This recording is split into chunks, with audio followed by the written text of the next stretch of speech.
There we are. We're on. We're effectively on. Andre, thank you so much for joining the relationship show today. We really do appreciate your time here. Yeah, thanks. Thanks for having me. Yeah, thanks for coming on. And just quickly for the audience out there, just a little bit of a resume run through about who you are. In the late 90s, you're actually head of IT operations for Blockbuster in Sao Paulo, Brazil. Also spent 4 years for VMware as senior staff architect. You were also head of alliances engineering for Nutanix, which is a startup, or went from startup to IPO of $2.18 billion, which is absolutely phenomenal. You were the CTO at Datrium. You're an investor at Yotascale and FileInvite. You're head of product marketing at Citrix, and most recent founder and CEO of Inspect, which is essentially a marketplace for all aspects of property due diligence. You've done quite a few things. Yeah, I like building. I like building. Oh, Yeah. so... There was actually another company that I was one of the founders. Anyway, I lived in Silicon Valley for a while, right? Which is a web API security company that we also sold. And it's sort of like in between companies as well. There you go. But you did your work. You looked at my background. Well, yeah, and I didn't drag everything from your LinkedIn. I was like, sheesh, I don't have too long of it. I just the highlight ones, and I recognize some of the big companies like Citrix there, and VMware are absolutely massive. Yeah. They do so many M&As, don't they? They do. They do. Actually, Datrium was acquired by VMware as well. So. You've worked for many companies in the tech sector. I mean, working with many people with varying personalities. I mean, Andre, what's one of the biggest learnings for you along the way when it comes to actually dealing with people? Well, look, I think at the end of the day, every company wants to move forward and wants to move forward with the right set of partners. So that means like there's a commonality, there's goals. Like I think the challenge when you're trying to partner with other companies, if you're actually talking about partnering with other companies, is trying to figure out how could you benefit that company, right? So let's say you were a small startup, you're trying to partner with a big company. Like in our company, Inspect, we partner with TradeMe, we partner with the Green Building Council. We actually have an announcement coming. Probably by the time this is actually released, it will be announced already. So how you as a founder or entrepreneur can figure out a way that you can benefit the big companies. And that's when the big partnerships start to take shape. And it's not so much about you, right? Because you're small, right? So it's how can you actually benefit the other ones? Now, when it comes to people, building those relationships are key, right? So you got to be friends, people in your company, people in the bigger companies, and that takes effort and takes time, and it's not easy. Yeah, nice. And you mentioned there around how smaller companies and startups can benefit the bigger companies. What are the biggest companies benefiting off someone being a small startup? Well, obviously, when there is novelty and innovation, and it's one of the easiest ways to get there. The second one could be relationship. So if you're a small startup that has a relationship with a company, and there's another big company that's trying to get in the midst of that relationship as well. But by far, I think it comes from technology and innovation and novelty. Maybe you can optimize a process that is complex for them today. That's the easiest ways to actually strike a good partnership with a bigger company. Sure, nice one. And let's talk more about Inspect. I mean, what problems are you solving exactly? Yeah, so this is an interesting one, right? Because clearly I'm not here from New Zealand, right? As you can tell by my accent. I hardly notice. So fluent. You're obviously bilingual. Yeah, so I'm actually originally from Brazil, and then I moved to Australia. I lived in Australia for about 10 years. I met my wife there. She's a Kiwi. And then we moved to Silicon Valley, where I had the opportunity to build many different companies. But when our daughter was becoming a teenager, she wanted us to move back here to New Zealand. so she would have the QE experience. So we moved here, and probably about 6 months later, the world shut down. COVID came, so we all remember what happened. So I went to buy my first property here in New Zealand, in Auckland, and it was fairly cumbersome in terms of like, and I didn't know. I didn't know what I didn't know, right? That's what I like to say. So it's fairly cumbersome to get out everything that had to be done in place, like the entire due diligence process. So like, yes, I found a property that I wanted, but then I had to go through all these, the conveyancing lawyer, pre-purchase inspections, healthy homes, insurance. There's a lot of things in between you finding a property that you're interested in, actually making an offer on that property. And as it is today, it's just like literally Google and asking friends, and sort of cumbersome, right?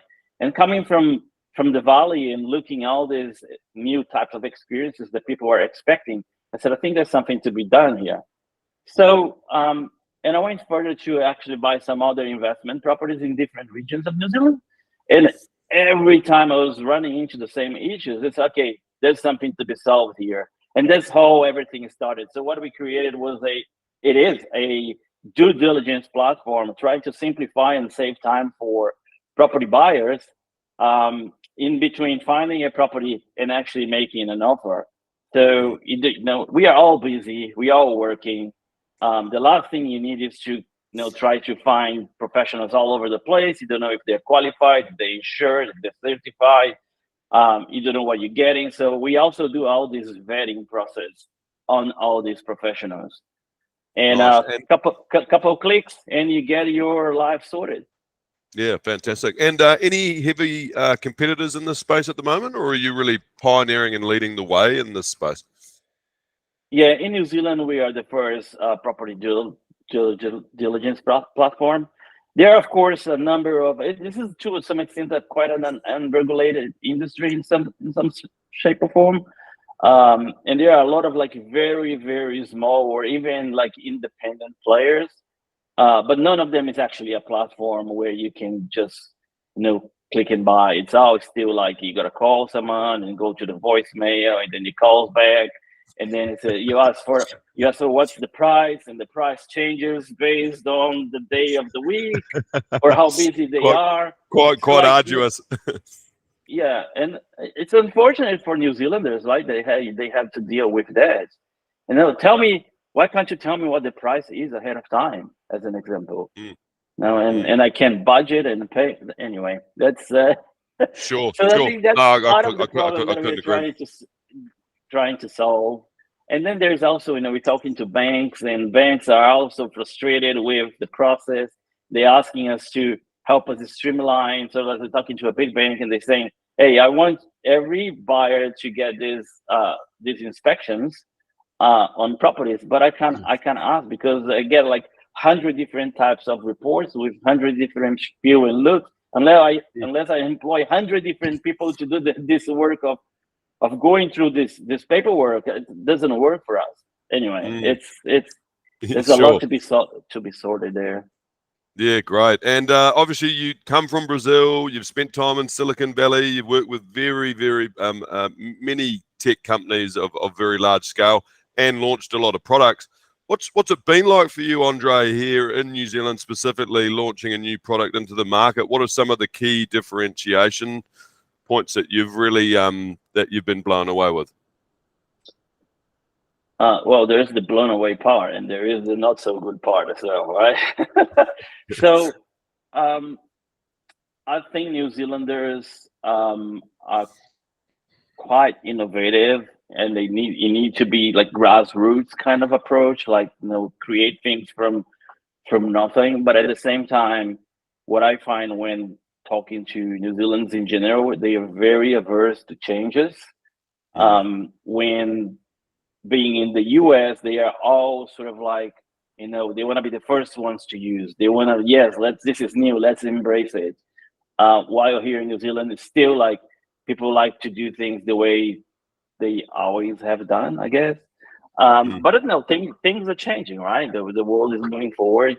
I'm I'm amazed by the amount of money that the government put in a good or bad way to actually help startups here as well, to create innovation. You don't get that in Silicon Valley. You do get like from venture capital firms that they take a chunk of your company and you build it from there. But things like what Callahan is doing, and I think it really helps startups.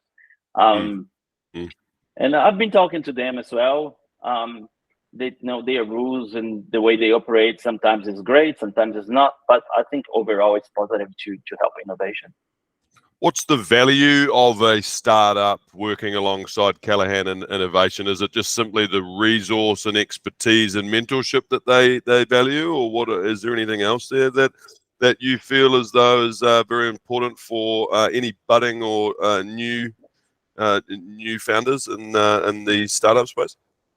Absolutely, I do. So it's a little bit different for me because I come with a little bit of experience in building companies, building products, engineering, and so far, right, and so on.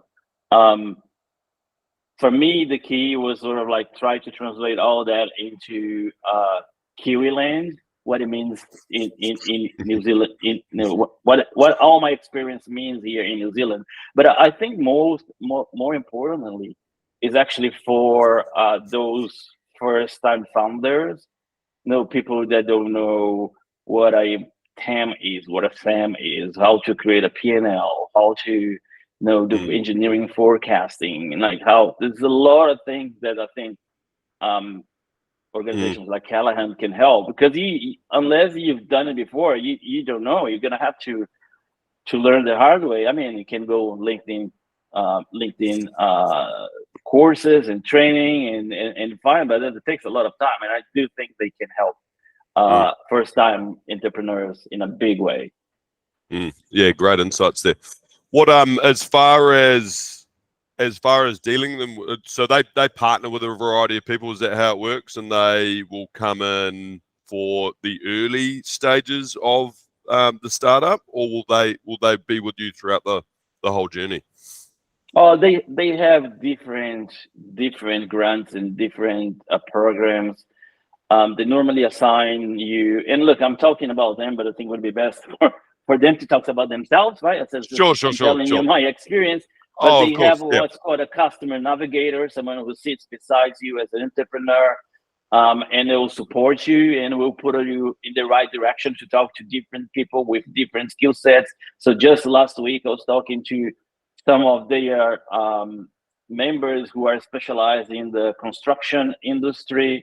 And we were discussing the products that we are building, where we're going from here, what are we doing with the data, and yeah, they are smart people, and they can really help. Yeah, fantastic, great insights there, Andre. Let's talk about Brazil and you a little bit. You personally, if you don't mind, just the difference between growing up in Brazil, obviously a far different environment than growing up in New Zealand. You've got a kid here. You're growing her up in a New Zealand environment.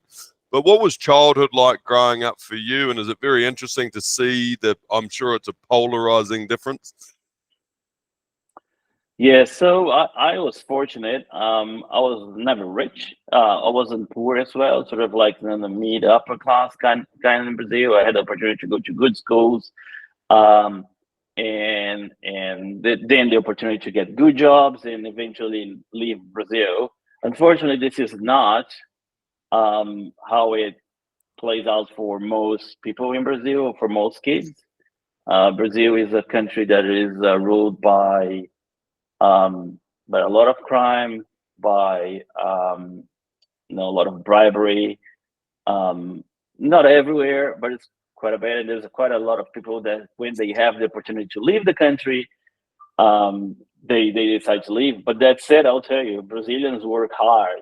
Every Brazilian that I've seen, and I'll say every immigrant, right? Immigrants build countries because they are willing to do the work that the locals are not willing to do, and they start building businesses. And now with technology, if you look what's happening in technology in general, it's becoming easier and easier to build companies. As long as you have an idea, you can plug in write a piece of code, plug into the cloud, and then we use APIs and so on. But yeah, so New Zealand is a fantastic country. safe. Education is good. Look, coming from Brazil, I hear what New Zealanders are complaining about the country, and I say, you have no idea. Yeah, You quite know, like frankly, absolutely nothing to complain about. yeah, I hear you. I hear you complaining. This is not good. That's not good. But when I look like and I compare, I say like, you have no idea what you're complaining about. You know, Correct, correct. like as an example, someone there was here in Auckland. You know, there was a shooting on here in the city, right? Some time ago. This doesn't even make the news in Brazil, Of course not. right? It's just You know, a, it's it just so common. It happens. happens all the time. So that's the sort of thing that I'm talking about, right? That Mm. said, it's still great people, great country, great for holidays. Go up the north, warm and all that. Yeah. Yeah, yeah, it's got many benefits for sure. Hey, let's flip into a little bit of startup culture. Why, in your opinion, do you think most startups fail within the first 2 years? After me doing a lot of research there around majority of startups. Yeah, that's a good one. The other day I heard, I'm not sure who was it, but they said most startups fail because the founders gave up too early. Mm, Now, gave up too early could be anything, right? Run out of money, we're not able to get more money. It could be many different reasons, but the theory is that if you do have a novelty product and you do have product market fit, which is like people are buying and they're interested, why can't you actually move forward? And the theory, and I do believe in this theory, is like because you didn't play it long enough, and for mm, whatever reason you had to give up. It might be like, okay, I can't afford it anymore. I know I can't pay the rent. I can't put food on the table, or you run out of money. It's whatever. Um, I think that's the biggest reason for the ones that I actually managed to find product market fit, right? Uh, then there's the ones that are well capitalized and do not find product market fit. And then, of course, if you can't sell, mm. if customers are not interested, doesn't matter at the end of the day, right? Because you're not going to, unless you pivot. Like look at the good examples, right? Like Black, or no, it was not what it is today. Um, For sure. and yeah, that's my So, that's my theory. yeah, no, that's good feedback. Is your background? So, did you study computer engineering, or where do your skill sets actually like? You're a product developer? So, do you come from a computer engineering or computer science background? Yeah. So I studied computer science, and then I realized I didn't know anything about business, so I went to study business as well. Oh, right. But at heart, I'm a engineer at heart, right? I like to code. I like to tinker with new ideas. If you look at my GitHub, I have like open source applications that I have created. Crypto trading tools, and I have like Wow. data center tools that I open source. I like to build things, even like this company that we're here today with Inspect. I probably coded 40-50% of the platform. Wow. So yeah, I like to build things, but just building doesn't do anything, right? You got to make it sure that you can put it in the market and commercialize as well. It's true. Yeah. You can build all day, Andre, but if people aren't using it, see you later. Yeah. So yeah, I'm an engineer at heart, and then over time, of course, you start going more into the business. I've been like a pre-sales engineer. I've been a CTO. I've been chief. I was in the CTO office for VMware as an architect. Um, and yeah, and start learning from everywhere. But you still need those business skills, right? So my Mm. message for those engineers out there that want to build something and go to the market is like, make sure you build your business skills as well. Mm. Yeah, nice one. And knowing what you know now, Andre, is there anything that you would fundamentally have done differently when you were first starting out? There's always everything is there's always, like yeah, it's hard. We even after building you know multiple companies, it's never the same. The market is never the same. The product is never the same. The customer is never the same. So you're always trying to wing your way, right? That's the reality. Then nobody can come. Oh yeah, dude. No, and that's what bothers me a lot about advisors, right? Sometimes you get funding from a angel group or from and they add someone to your board who never actually build a company, or a given venture capital firm adds someone who never know it's been, and they start telling you all this is like, okay, did you actually do that to tell me that this is the way I should go? So anyway, we are all in a way wing it. Of course we make intelligent guesses about the market, about the customer, about the product that you need to build. But to some extent, we are all trying to figure it out, because at the end of the day, it's innovation, it's novelty. You know, we're charting a path that nobody has charted before. You know, and that's the key of building startups. We're trying to change a business, a process, a service, and there's inherent risks there, right? Yeah, it just sounds like a whole lot of test, measure, tweak, pivot, test, measure again, and then like you say, there's not a continuity, and also you can't rest on your laurels and relax once your platform's built. There's just constant iterations and innovation throughout the whole journey, constantly. Yeah. Absolutely, and you can see companies out there startups who did really well on their product launch, their first product, but didn't manage to actually scale, but not only scale on the existing product, like where do we go next? So it's not only about like building the initial product, it's like you gotta, where do we go from here? I think that's also a challenge, right? And this is a constant thing for us. Like, so we're talking about today, we are this marketplace where we simplify the life of property buyers.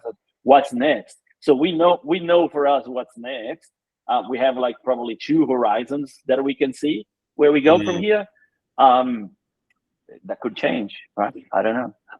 That's interesting, Andre. Let's talk about that a little bit further around when you're saying, yeah, what's next? Let's just take, for example, this is just off the cuff here, but let's take Facebook, Twitter, Snapchat, and Instagram. Obviously, 4 very large tech companies out of Silicon. But as far as what's next and product innovation and development has gone, who, in your opinion, out of those 4 has done it the best? So there was can you raise it? Facebook, Instagram? Well, Instagram was acquired by Facebook, right? Oh, true. Which probably hinders their next thing, right? Because they were acquired for what they had. So the other one was so Facebook is Twitter and Snapchat. Okay, look, Facebook is a great example. They built their social media. They were one of the first as well, with MySpace, probably was first, right? But they were on the first ones to capitalize on that and all the advertising. Then they decided to go into this whole metaverse thing. It was their next big thing, which turns out is not a thing. You know, exactly. It's not going anywhere. Maybe in 15 years, it's just not ready, right? It's not ready, and people didn't like. But now they are pivoting again, because the next thing is AI. AI is the next big thing.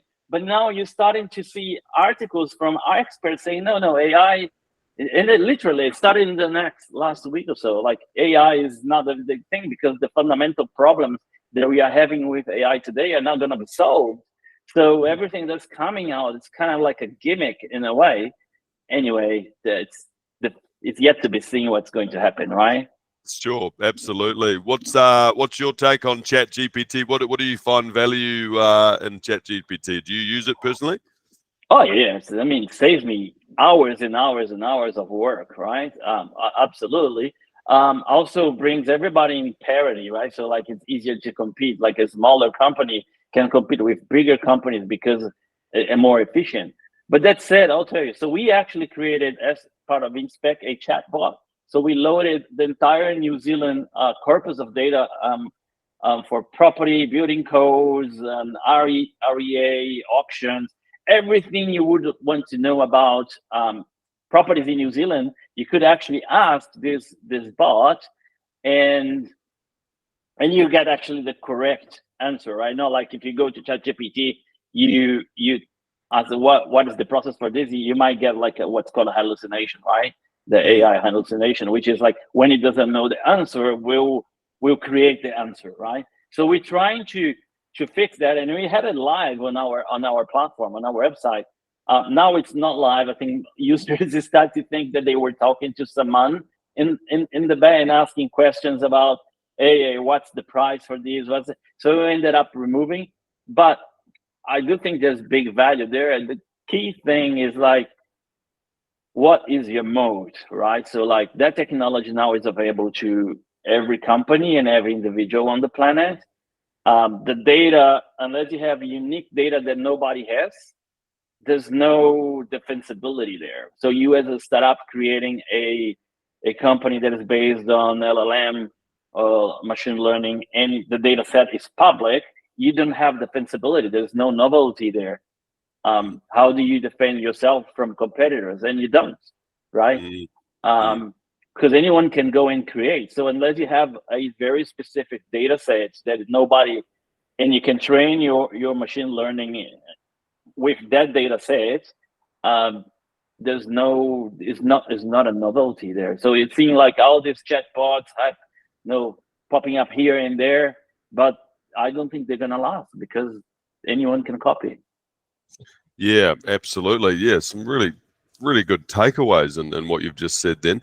Let's talk a little bit about, I mean, even the company out of New Zealand here, Baxter Robotics, and just robots on a whole, and then the journey of AI. Like, do you fundamentally see in the long or not too distant future robots not only being applied and deployed in, manufacturing and logistics and doing those mundane tasks, but do you see danger in where robots could potentially go with taking over the world and competing with humans? Or are you as a tech entrepreneur and someone that comes from building stuff, are you genuinely worried about that at all? So yeah, you're talking about singularity, right? So basically, the core idea is, can robots that are powered by machine learning start learning more and more to the point where they're actually inventing and creating things and start to making their own decisions? Yes, this is a reality. Can they then instruct themselves to fight humans? And in a Matrix, I don't know if you know the story of Matrix, which is like before Matrix, which is the movie, there's a whole backstory about how the robots turned against humans and all that. I don't think that is happening in I don't know, for a long time. But then again, like if you have a war tank that is programmed to be AI and machine learning ran, and that thing starts to think of it by itself and suddenly turns the cannon in our direction. I mean, that could happen, but I do think today we would have the ability to unplug everything and disconnect the cables and turn it off, right? Correct. But I feel if I can sleep at night now. Right, but look at Tesla as an example, right? So Tesla has the cars themselves can think, right? So they think, they process billions of transactions and machine learning transactions per second, and looks all around you and make the decision: should I brake? Should I accelerate? Should I do that?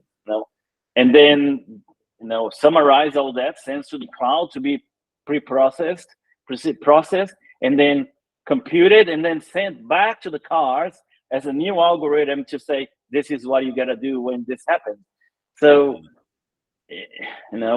but my point is, like, even if you cut the cord between the car and the cloud, it's thinking for itself when it's driving. Not enabled in New Zealand yet, right?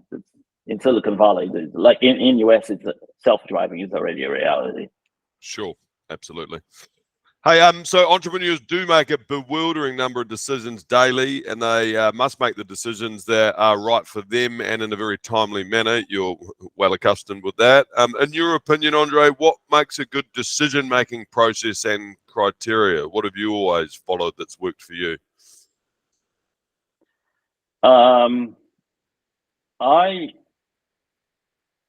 I like to talk to people. I like to get few different opinions.